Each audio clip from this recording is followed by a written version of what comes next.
அஸ்ஸலாமு அலைக்கும். Hi friends, welcome back to our channel. எல்லாருமே எப்படி இருக்கீங்க?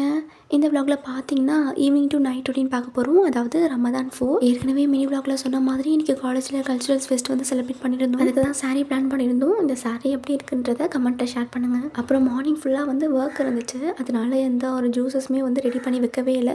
ஸோ ஈவினிங் வந்ததும் வந்து ரெடி பண்ண ஸ்டார்ட் பண்ணியிருந்தேன். ரமதான் 3 அன்றைக்கி வந்து ஒரு லாங் வீடியோ ஷூட் பண்ணவே இல்லை.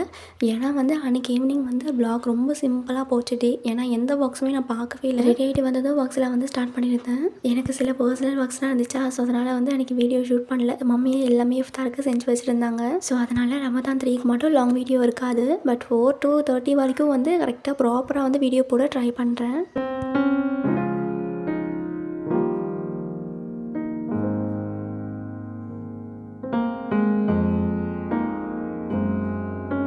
ஃபர்ஸ்ட் வந்து லெமன் ஜூஸ் தான் ரெடி பண்ண ஸ்டார்ட் பண்ணியிருந்தேன். ஏன்னா நோம்பு திறந்ததும் ஒரு கிளாஸ் தண்ணி குடிச்சதுக்கப்புறமா ஃபர்ஸ்ட் குடிக்கிற ட்ரிங்க் வந்து லெமன் ஜூஸ் தான். ஃபஸ்ட்டு வந்து பிளெயினாக நன்னி சர்பத் மட்டும் தண்ணியில் மிக்ஸ் பண்ணி வச்சிருவேன். அப்புறம் நோன்பு திறக்கிறதுக்கு ஒரு 10 மினிட்ஸ்க்கு முன்னாடி மட்டும் பாதாம் பிசின் அப்புறம் சப்ஜா சீட்ஸ் மட்டும் அதில் ஆட் பண்ணிவிடுவேன். அப்புறம் மார்னிங் சென்னா சோக் பண்ண வச்சுருந்தேன்னு சொல்லியிருந்தேன்ல, ஸோ அது மட்டும் ஒரு விசில் வச்சுருந்தேன். சென்னால் இந்த வாட்டி எந்த டிஷ்ஷஸுமே வந்து செய்யலை. ஏன்னா வந்து அந்த சென்னா அப்படியே வச்சுட்டு கஞ்சியில் மிக்ஸ் பண்ணி சாப்பிடும் போது டேஸ்ட் ரொம்ப நல்லாயிருக்கும். அப்புறம் மம்மி கொஞ்சம் வெசல்ஸ்லாம் வாஷ் பண்ணி வச்சுருந்தாங்களா, ஸோ அது மட்டும் ட்ரை ஆகிருந்துச்சு. ஸோ அரேஞ்ச் பண்ண ஸ்டார்ட் பண்ணியிருந்தேன். தென் கொஞ்சம் கிளாத்ஸ்லாம் வாஷ் பண்ணி வச்சுருந்தாங்க. ஸோ அதையுமே வந்து மாடிக்கு எடுத்துகிட்டு போயிட்டு காய போடுறதுக்காக போயிருந்தேன். இந்த ஒர்க்ஸ்லாம் முடிச்சுட்டு வரதுக்குள்ளே பஜ்ஜிக்கு மாவு மிக்ஸ் பண்ணி வச்சுருந்தாங்க. அப்புறம் வந்து பால் சர்பத்தும் வந்து செஞ்சு வச்சுருந்தாங்க.